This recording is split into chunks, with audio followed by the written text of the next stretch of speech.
Hi, everyone here and around the world. This Earthfiles YouTube channel now has 277,000 subscribers and growing. And I so appreciate your great support. And from your emails, letters, and Proton Mail, I know how much you all want real truth about UFO, UAPs, and extraterrestrial entities. And so do I. Still trying for breakthroughs a half century after I produced my first in-depth documentary in 1979, A Strange Harvest, about the bloodless, trackless animal mutilations around the world linked to extraterrestrial harvests of Earth tissues, fluids, and blood for reasons that are not entirely clear. And now, earlier this week, on Monday, October 14th, 2024, there were international headlines about the White House and Pentagon having no explanation for a swarm of many strange aerial craft hovering over the very sensitive United States Joint Langley-Eustis Air Force Base north of Hampton, Virginia, on the shoreline of the Back River, not far from the NASA Langley Research Center. Langley Air Force Base is home to very advanced F-22 Raptor stealth fighters and is one of the most sensitive air bases in the United States. But officials still do not know how any Earth-based technology could fly repeatedly there for 17 nights over the Langley base without the U.S. government being able to stop them or even identify them. One official said it was, quote, unlike any past incursion, close quote, as a dozen or more of the mysterious aerial intruders would appear at sundown, making light patterns in the night sky over the Langley-Eustis Air Force Base for 17 nights of unidentified overflights. And now, retired U.S. Air Force General Mark Kelly told the Wall Street Journal on Tuesday, October 15th, quote, some of the craft shone small lights, making them look like a constellation moving in the night sky, close quote. Most astonishing, General Kelly confirmed that the phenomena was, quote, nearly impossible to track, vanishing each night despite a wealth of resources deployed to catch them, close quote. 17 nights without any answers, and the Pentagon in Washington, D.C. is only 179 miles away from the Langley base in Virginia. Recently, I was able to talk on the record with New York State Doctor of Gestalt Psychotherapy and Hypnotherapy, Regina Cofrin, in Manhasset, New York. She also has a PhD from Cornell University in Spanish Literature and Philosophy. Regina's father, Douglas Cofrin, was a Republican running for the 1980 U.S. Senate seat in Milwaukee, Wisconsin, seen in this photograph talking with the 37th U.S. President and fellow Republican Richard M. Nixon on the right. Ronald Reagan, running for president in 1980, speaking here at the Statue of Liberty Park in Manhattan, was one of Douglas Cofrin's friends, as was astronomer Carl Sagan, photographed here while visiting the Very Large Array Telescope in Socorro, New Mexico. Those three men, Ronald Reagan, Carl Sagan, and Douglas Cofrin, talked with each other about UFOs and ETs, as well as the famous Star Wars trilogy, which was released to wildly enthusiastic film theater audiences beginning with the first Star Wars trilogy beginning in 1977 to 1983.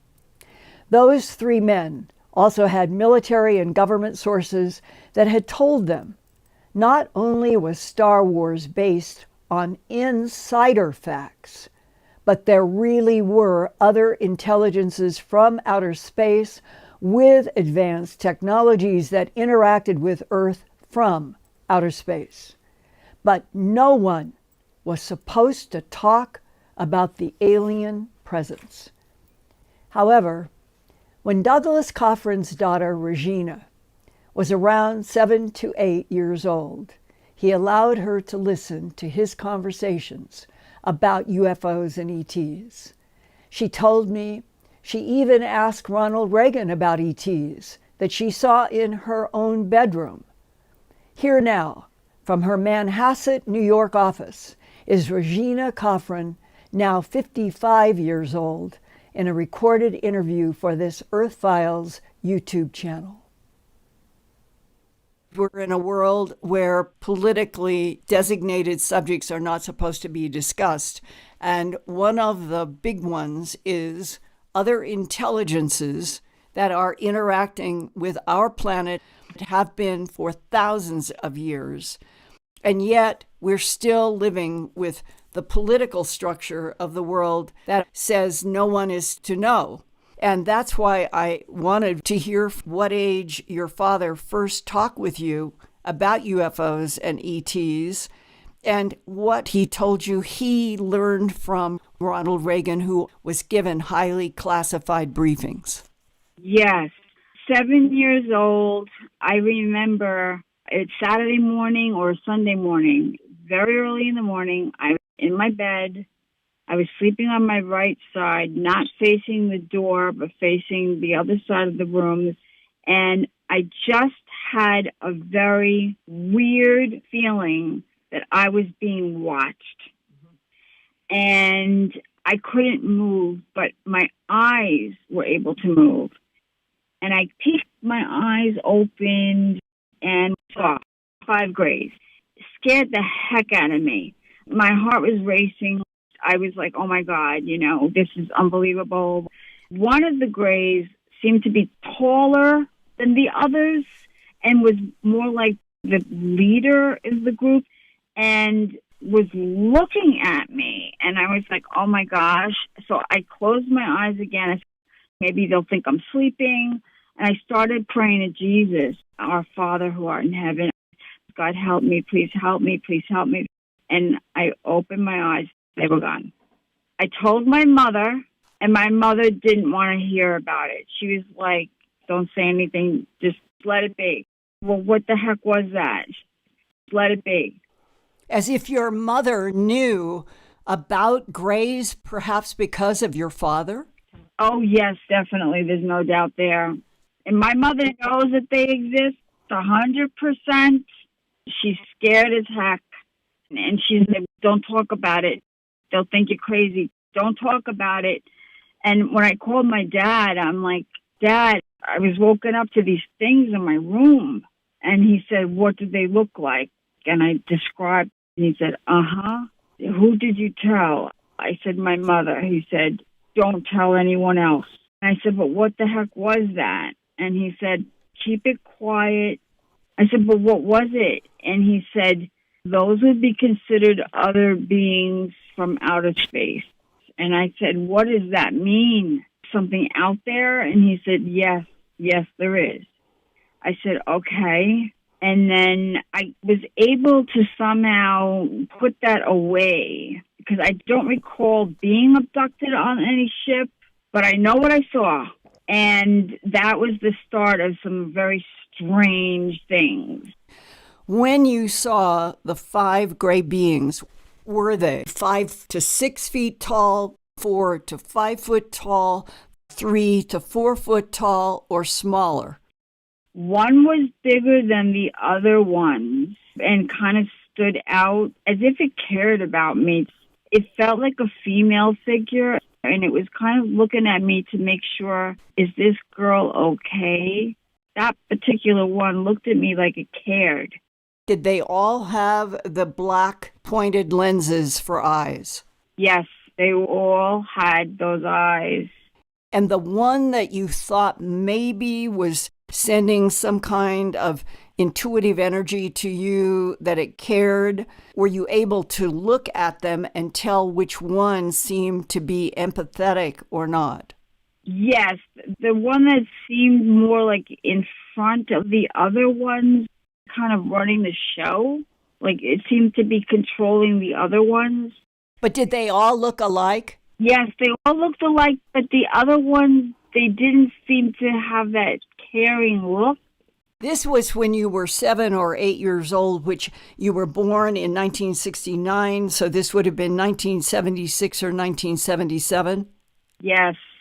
At that time, was your father talking about Ronald Reagan, anything about extraterrestrials as a huge issue? He was telling me that they do exist. And then when he started running for Senate, he told me Ronald Reagan also had experiences. And I said, well, like what? And then he said stuff that I really shouldn't be telling you. But since you already have an experience, you're an experiencer. You've experienced it. So he told me that there was a time where Ronald Reagan was, I guess, pushed into being president. I don't know if that was necessarily what he really was looking to do. That there was supposedly a party that he was late to, and he was trying to explain why, and they were very upset with him that he arrived late. And he said he had gotten stopped by a spacecraft. They had him talking for like 2 hours or more, telling him, you're not going to be doing acting anymore. We want you to be the president of the United States. And then he got kind of pushed into it. So he went with it. And my dad ran for Senate in 1980, lost, came in second. And when I met Ronald Reagan, I was only 10.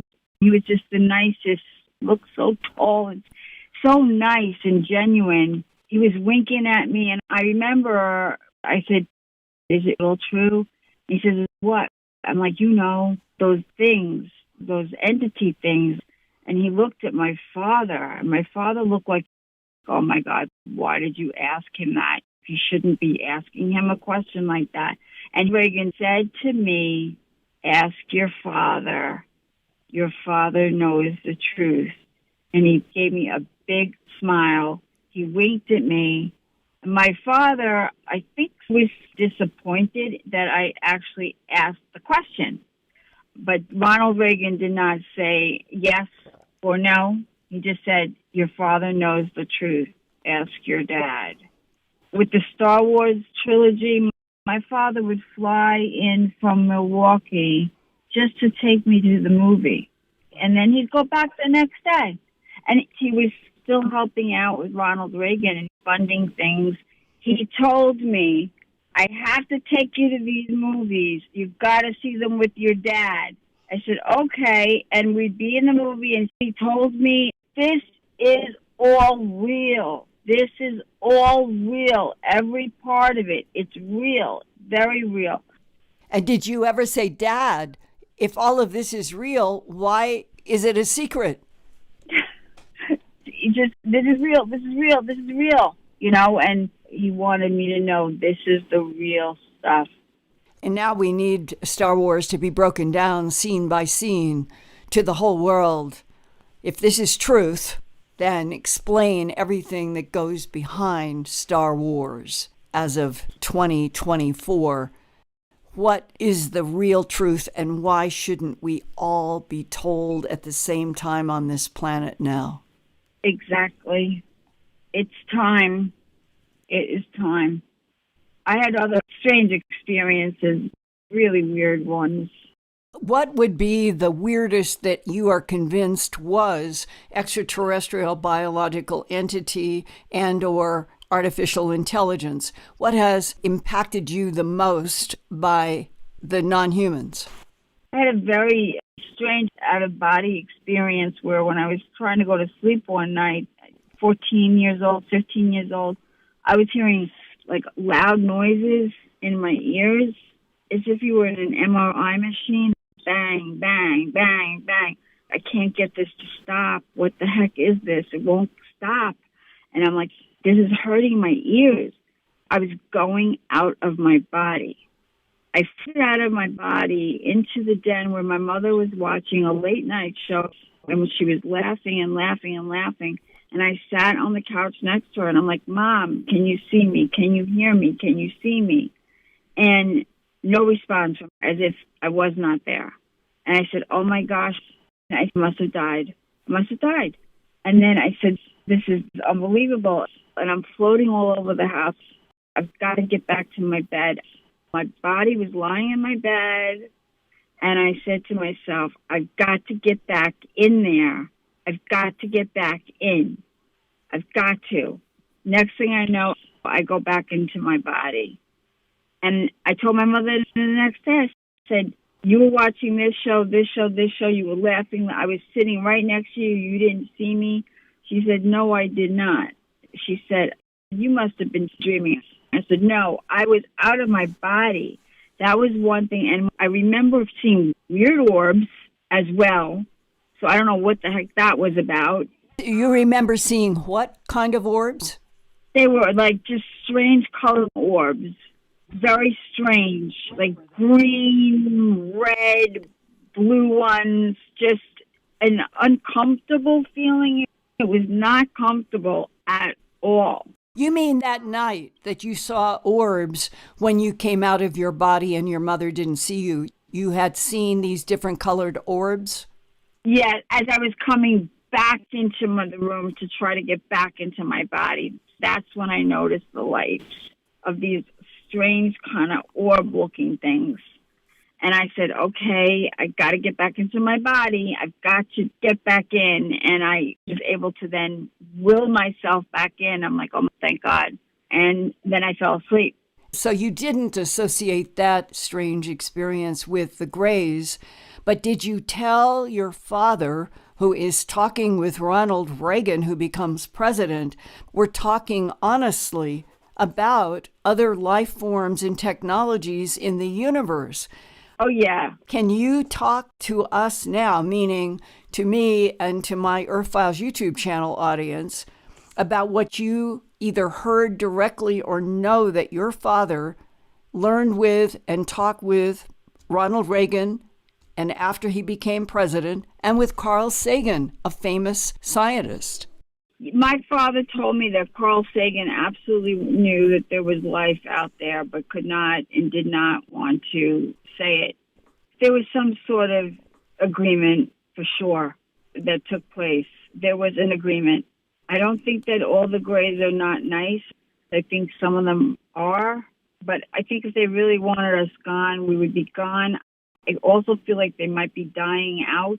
That they're harvesting from the earth various tissues, fluids, animal mutilations, human abductions, sperm and eggs, perhaps in order for their civilization to stay alive.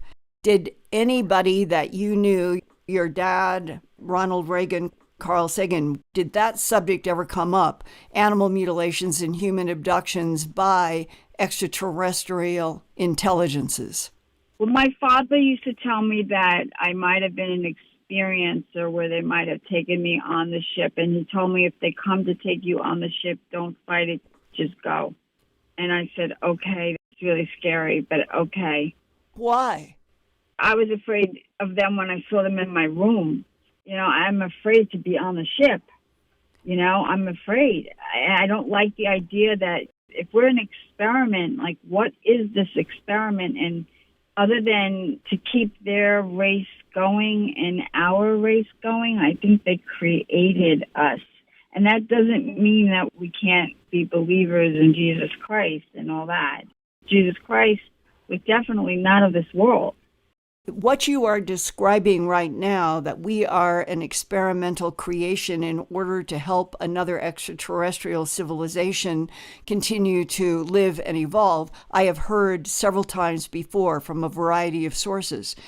Did you go to your father, who was talking with Ronald Reagan and Carl Sagan and others about UFOs and ETs, and say, Dad, is this true that we have these beings that are coming here and have been in my room, and that if they come, I should go with them? Yeah. Oh, yeah.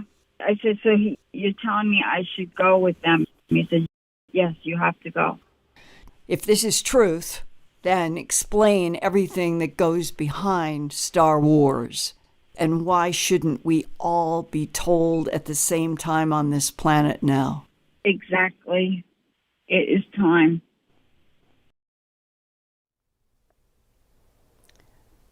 One of President Ronald Reagan's most famous speeches was at the United Nations General Assembly Hall in New York City on September 21st, 1984.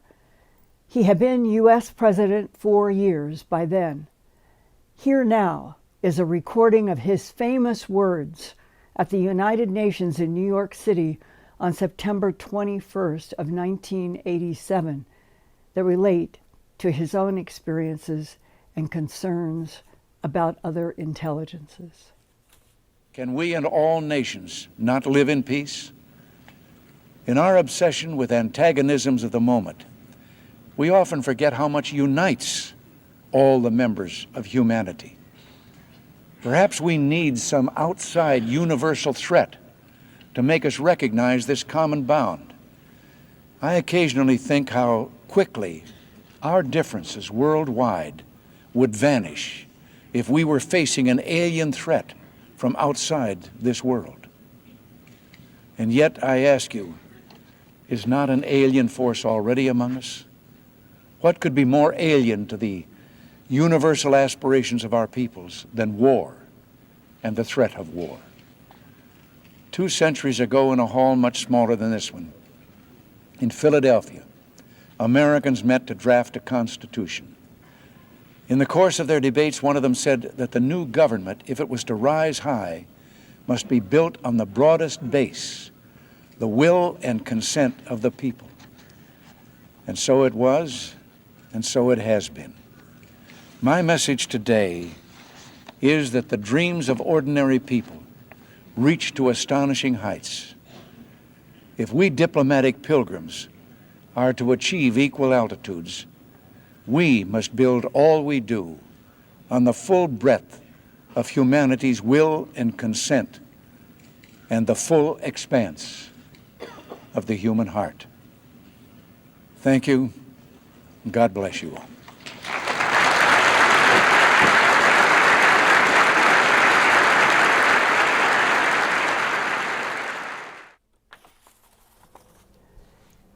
And I know that in our audience, in Earthfiles, that some of you have had experiences that have convinced you you don't need a government or a military showing you or telling you. You already are convinced because you've had live face-to-face with non-humans. And it has happened all over this planet.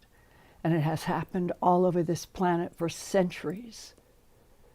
And I would like to know tonight, starting off with my dear colleague Ian, running interference here and organizing the thoughts, is why do you think that governments, military, for so long, since at least World War II, why are they so bitterly against opening up the truth? And if it is power brokers and it's money and power, will we ever be on a planet in which free human thought dominates, and that the evolution of living, evolving, getting out into space, which hopefully we are going to do, but not being naive about what potentially could be in this universe, but not moving then a whole planet forward in fear, but in a desire for exploration and no wars, exactly as President Ronald Reagan was pointing out more than once at the United Nations. And on that as a sort of beginning bong, I'm going to go to Ian and hope that some of you who really have seen, and you know that you have interacted with non-humans, if you can come into the list of making comments that Ian can share, I would really like to know what you think at this juncture as we come to the end of 2024, with 2025 to 30 under some projections might be a violent time in terms of weather, a violent time in terms of humanity and more wars. Is there some way to change that future? Are there intelligences who would know how to do that? That's why I think it's so important to ask these questions. They're existential questions about a possibly dangerous future that wouldn't be at all dangerous, perhaps if we all knew the truth and we all got on board the let's care for Homo sapien. Okay, dear Ian. Thank you, Linda. That was a fascinating interview with Dr. Cofrin. It's great to hear her talking about Carl Sagan as well. And I'm sure you can remember, as many of our audience can remember, Carl Sagan did say some wonderful things. Do you remember what he said about the picture of Earth that showed the pale blue dot? And he said he wanted to see Earth's vulnerability and our home was just a tiny fragile speck. And then he said that it underscores our responsibility to deal more kindly with one another and to preserve and cherish the pale blue dot, the only home we've ever known. That's right. Underscores just what you've said. Agape hug. The Greeks look at another human being as a fellow being. How could you kill a person that you saw as a fellow being? Well, Linda, there's some stirred up chat here about Josephine Kalulo says, you once mentioned that when President Jimmy Carter was briefed about UFOs, he shed tears. Might you be privy to what he was told to shed tears? Maybe this will shed a bit more light as well onto perhaps why there's some reluctance for disclosure. On April 9th, 1983, I was in Albuquerque, where I live now, but I had flown in 1983 from, I was working on an HBO project.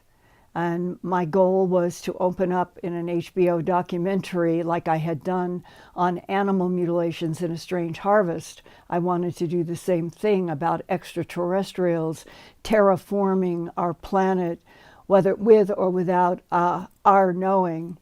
And I had had a meeting in New York City that I have talked about in length at the Earthfiles YouTube channel, but in a short sentence, I had signed a contract to start doing work. It was to be called UFOs, the ET Factor. I had written in the content that I knew that I could deliver into a documentary on HBO, and others were wish lists.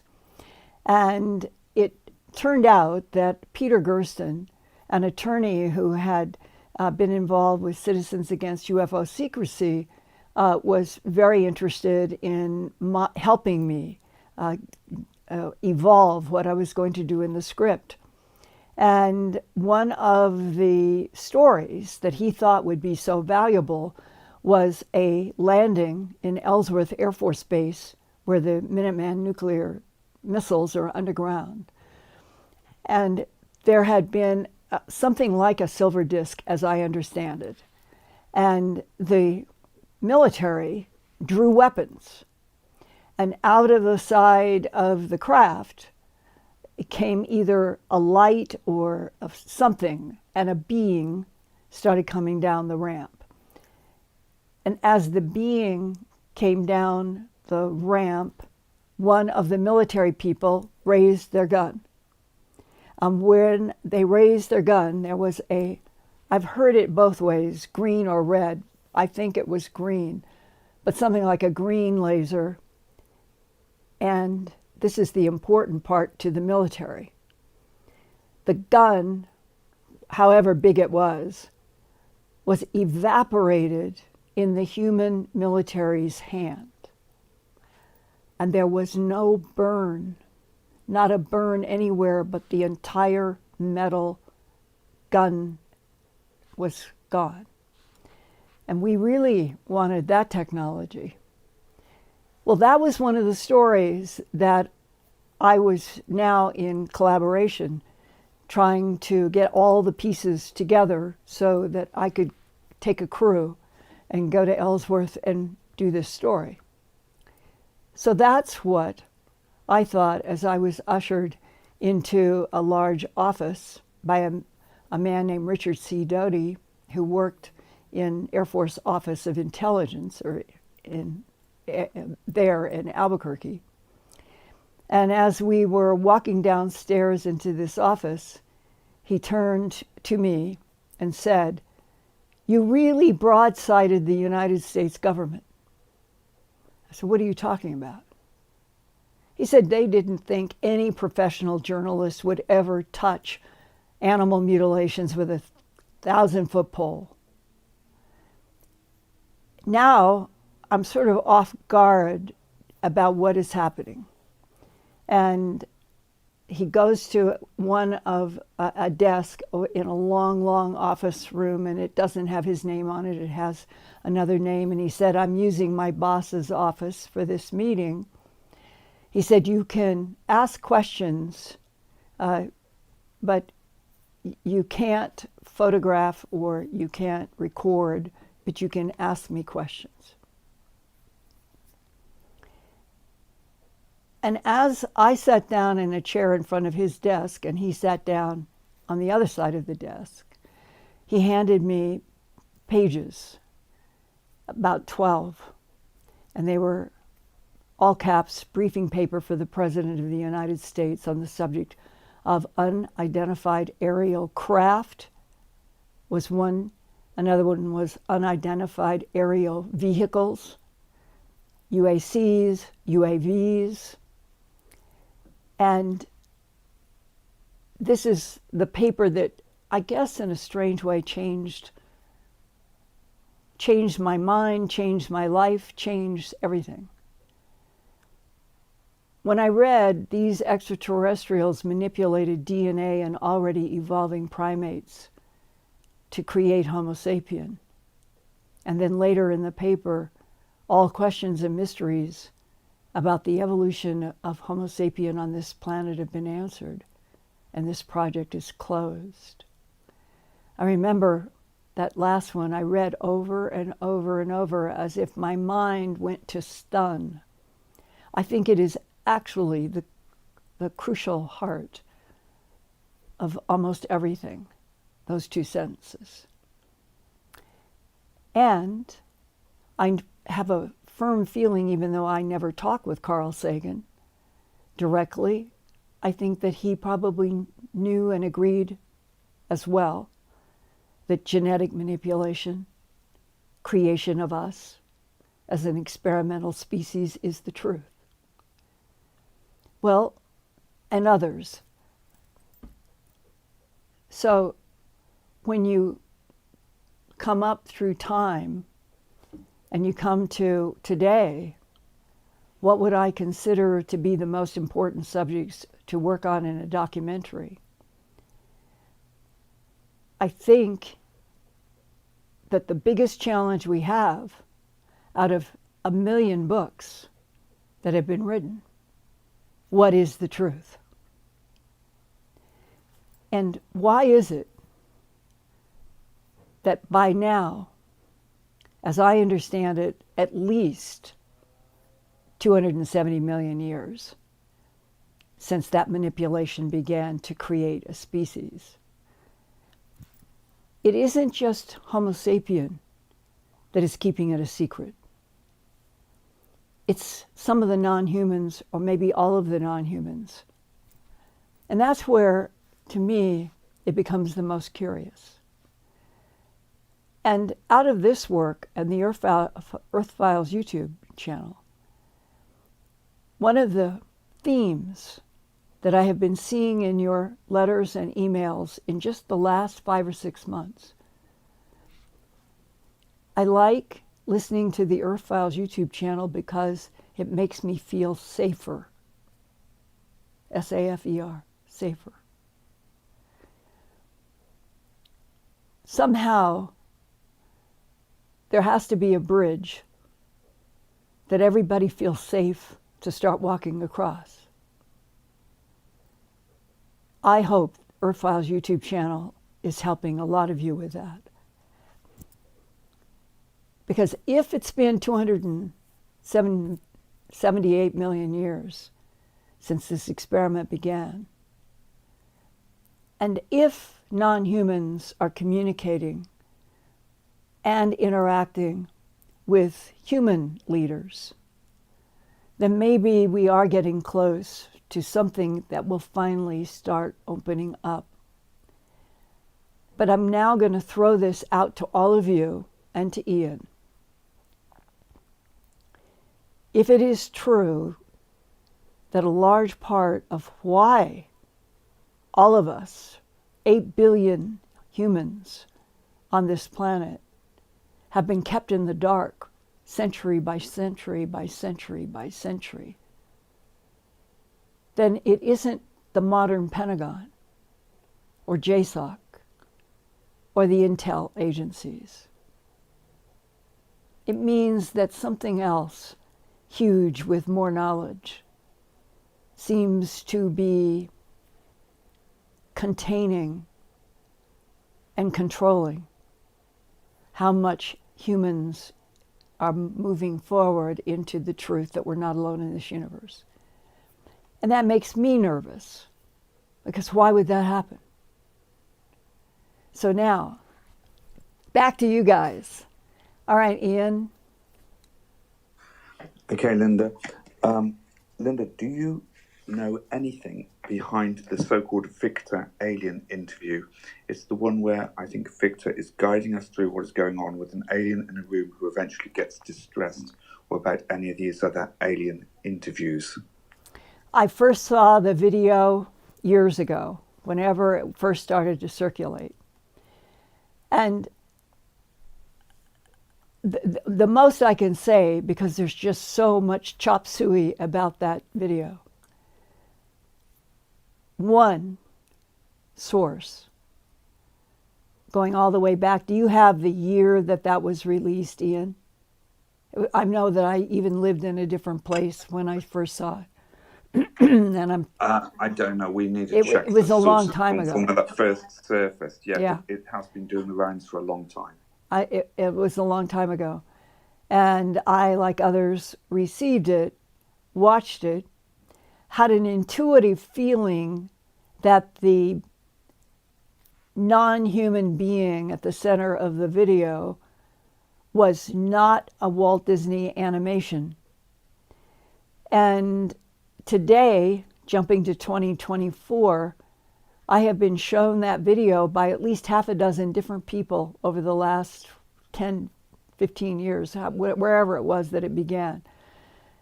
And each time I keep thinking of the list that Ronald Reagan was given when he did become president, and he was extremely interested in extraterrestrials along with his wife, Nancy.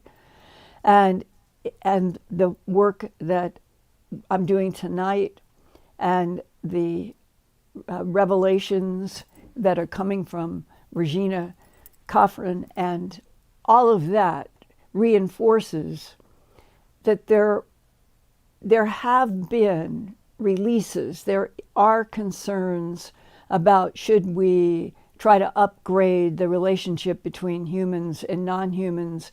And some people argued, well, if you just float videos showing some ETs, then it'll just happen organically. And that's not true, and that's not what has happened, because within a short period of time, that particular film was attacked.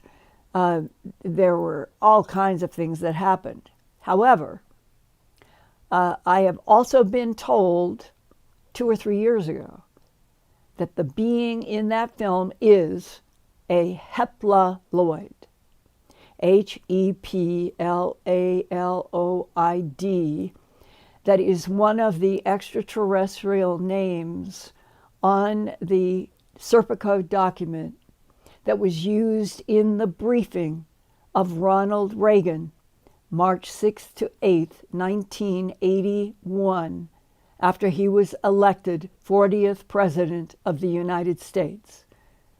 And the fact that the new CIA director was one of his best friends, and that this Camp David spent 72 hours with a lot of intel people, and it included the list of EBAs and tronoloids and heptaloids and so forth. The very fact that that name was on there, we can't prove what came before or after, but it was the same one on that list. And today, unfortunately, there have been so many attacks on all of it that most everyone says it's no possibility of getting a reality check unless they come forward with the department, the person who did the camera work, all of it, because it's been so chopped up. But it might be that that being in that film, who seemed to be coughing sick or something, could be a heptaloid. If anybody out there has some proof, some evidence about that, please get in touch with me by first, why don't you email me? And this goes universally. Ian and I have been talking about this. If those of you who have real information, you want to get in touch with me, after each show that you have some interested in linking, send me an email with your name and your phone number so that we can start with me being able faster to talk with you, because going through the messages and comments and not having phone numbers slows everything down. Would you agree, Ian? Absolutely, yes. Contact us at earthfiles@earthfiles.com. We also have the Proton email access for added security as well. But it's important that people put their contact details in there so that we can quickly get back to them, confidentially, of course, and we do that. And we've followed up with quite a few really good cases, and we've got quite a few ongoing with people, so that's good. We encourage this. And you know what, Ian? If we get that headline around the world with an entire satellite, God only knows, confetti something, we're not alone in this universe, and we can guarantee you there are other beings that are very interested in positive collaboration with Earth or are already here. We should have an Earthfiles with champagne around the world. Everybody get champagne and do a united together Earthfiles. We're finally getting on a road, no matter how complicated it is, no matter how many hills and bumps, just to get onto an honest relationship with the consciousness of this universe. Wouldn't that be something? That's right. We're going to have the biggest watch party ever. Invite everyone to join exactly. And share it. Every time zone at the same time. We'll definitely be doing that. Linda, you asked our audience tonight about their own experiences, and we welcome people sharing their experiences with us.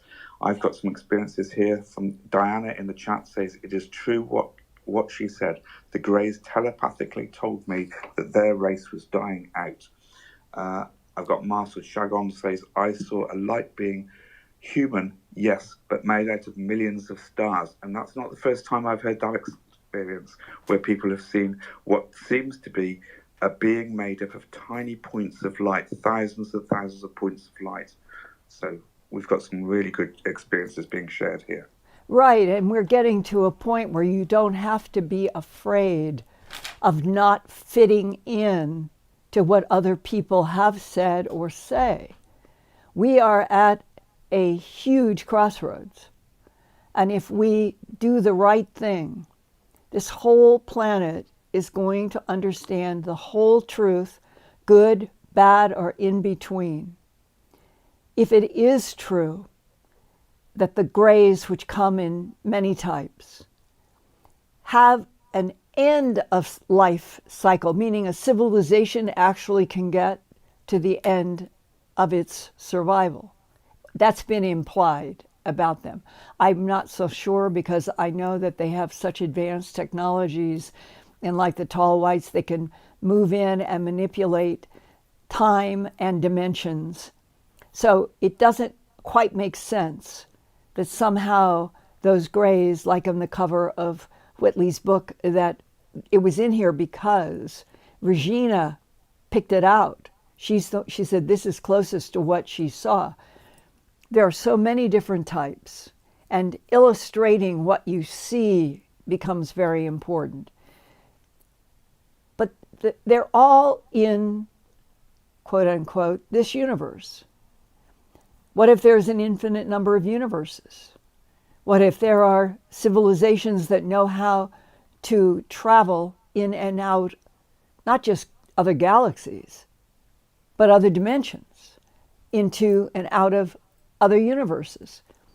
If the complexity of the true nature of the universe is that complex, I could see how life in biology, biological life, and the evolution of biological life would be one of the most fascinating challenges.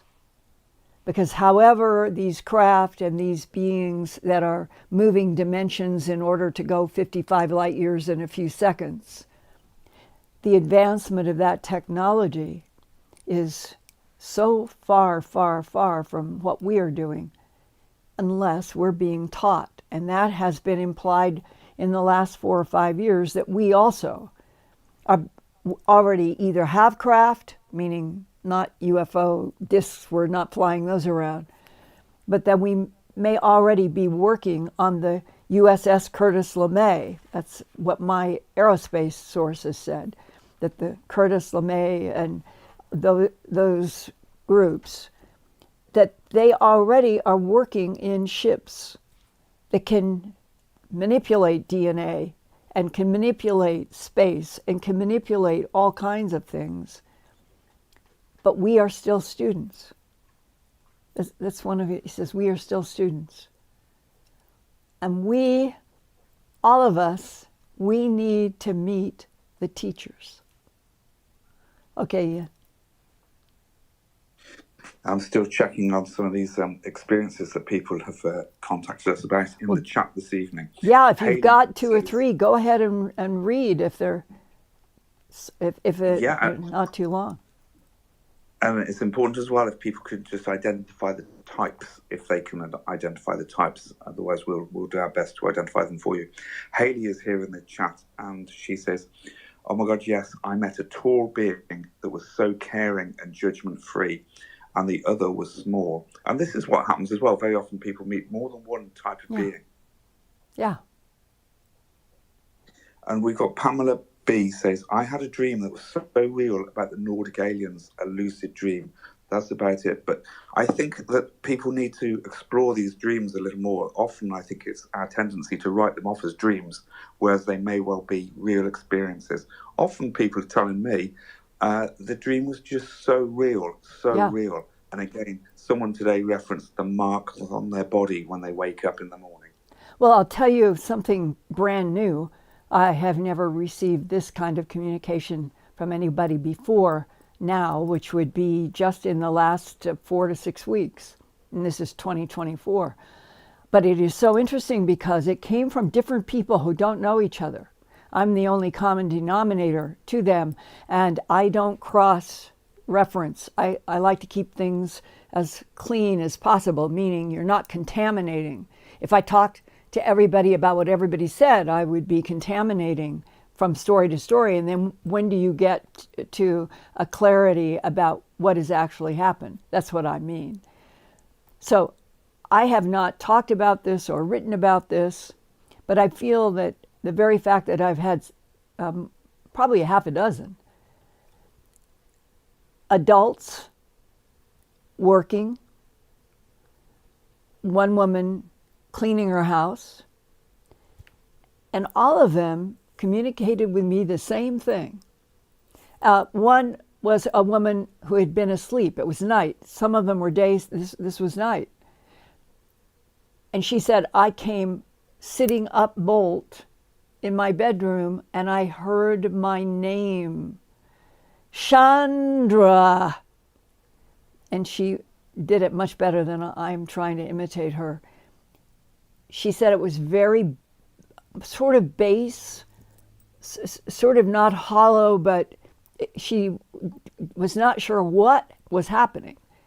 And she came up and then stood up. She was so, and heard it again. Only twice, the call of her name, deep. It made me think of it by what you were saying, Ian. Deep, deep frequency. Well, if there's anybody listening tonight who has had this experience, it's something that was current. I've never had people call or anything about hearing their name deep. Where is it coming from and why?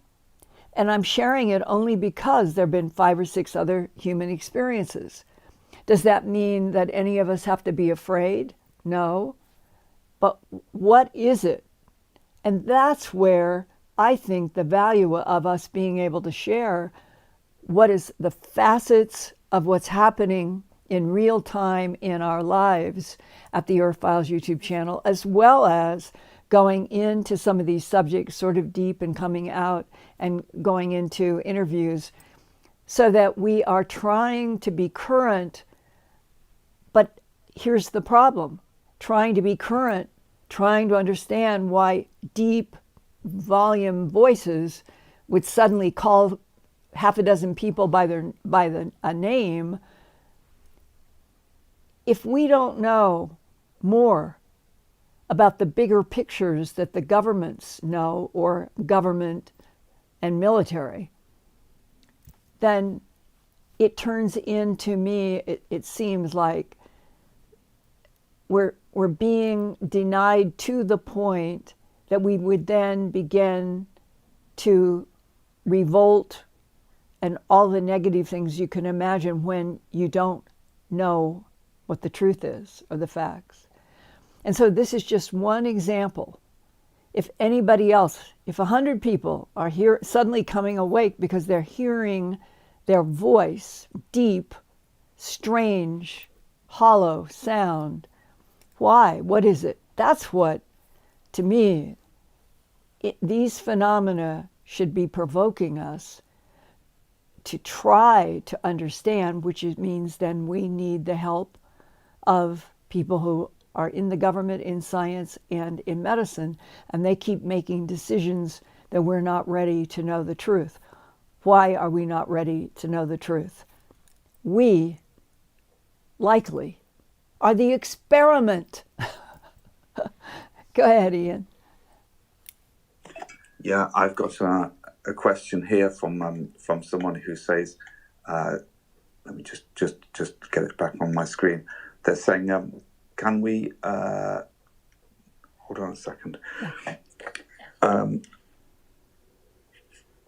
used to be a paranormal investigator and was a member of the American Association of Electronic Voice Phenomena. I can tell you some stories, but we've got someone here who says, it's Rare Files, says, any advice for a young investigator? I live in California and I want to be boots on the ground and go to locations and get video. How can I start researching? That is a very, very, very good question, because if you don't do a lot of research before you decide to travel anywhere, and I speak from half a century of experience, you don't want to end up following and chasing something that is not real on the off chance that you might see a light, that you might see a disc, that animal mutilation might occur. I think, even though it's hard for some people in their lives, but you have to, for example, I've done 4 books and 4 documentaries. And I feel that if you were interested in mutilations, if you were interested in abductions, if you were interested in I guess I would say that the layers of language and the evolution of structures on the planet, it comes into crop circles, it comes into abductions, and different facets that we are just a slice of an evolutionary biological life form on Earth, meaning a slice in time. And the more educated you get by actually reading and going to museums and going to other countries, talking with people directly, which I've done.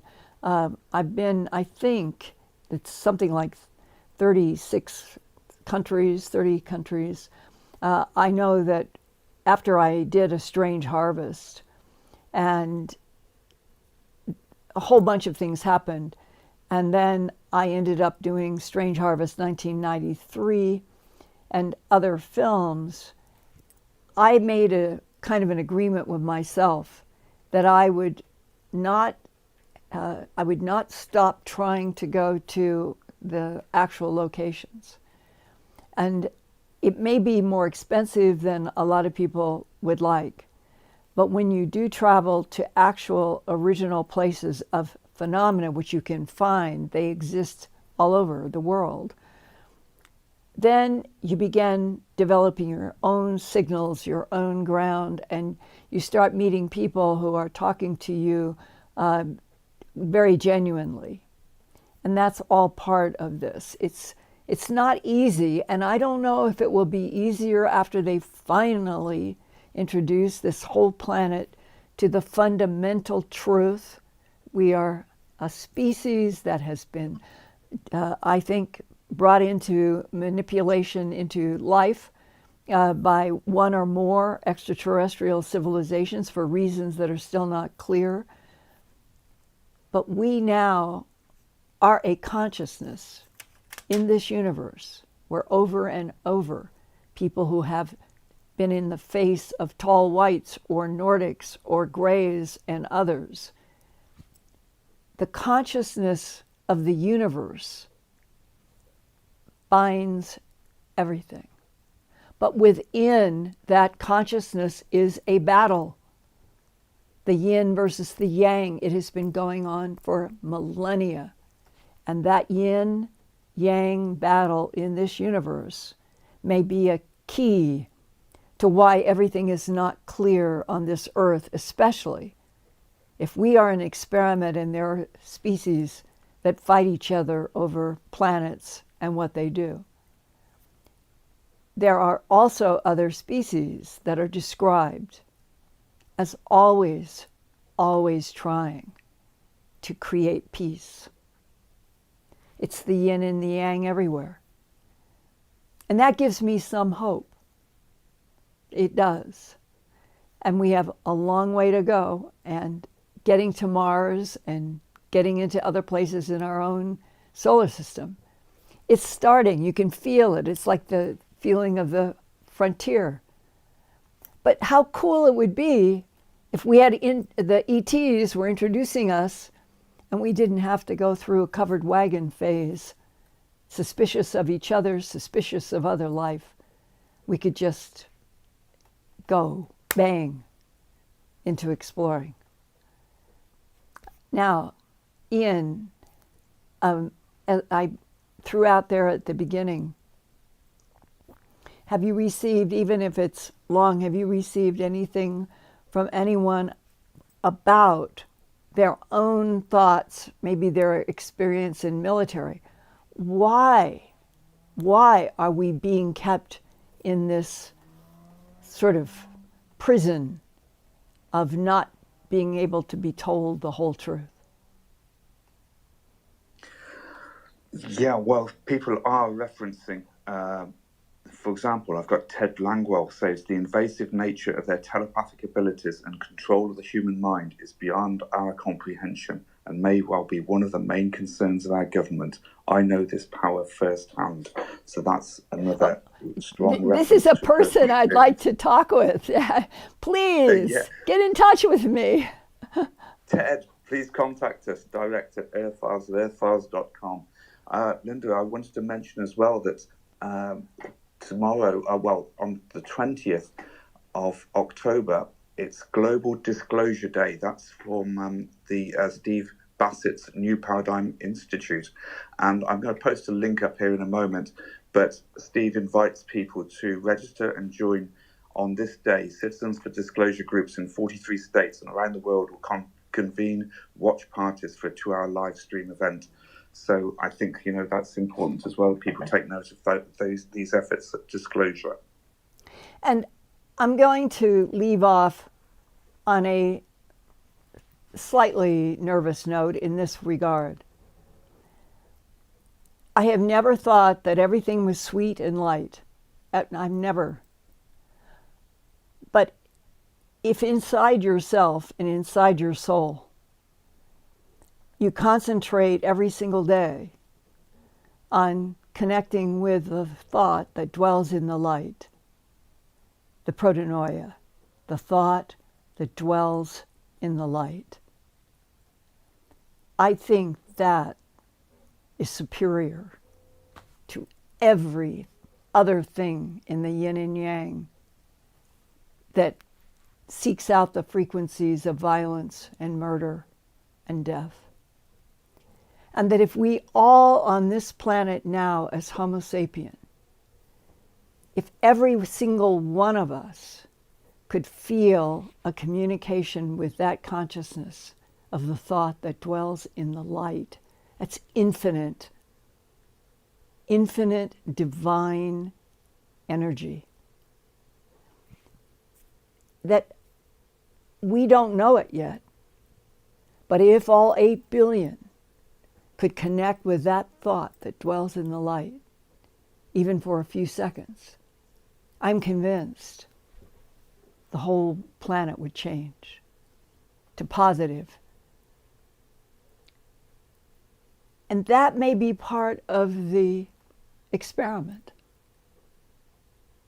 Keep that in mind when you hear that there may be an extraterrestrial that did X and another that did Y, and you get confused about what is their real agenda.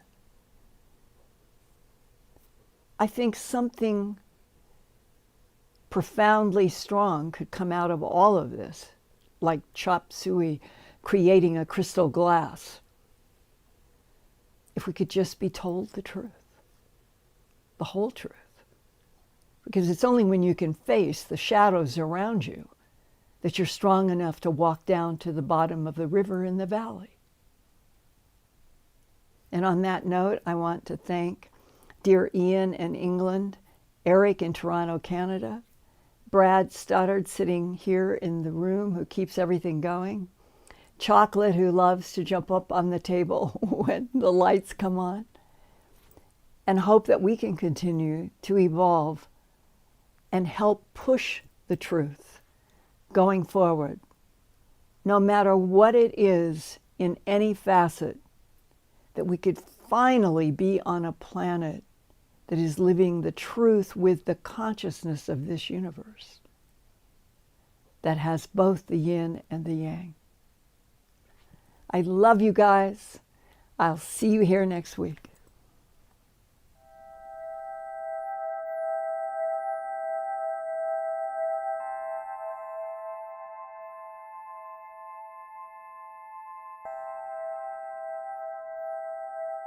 Turn on closed captions for YouTube videos by clicking the white CC button on the lower right. The default language for Linda's videos is English.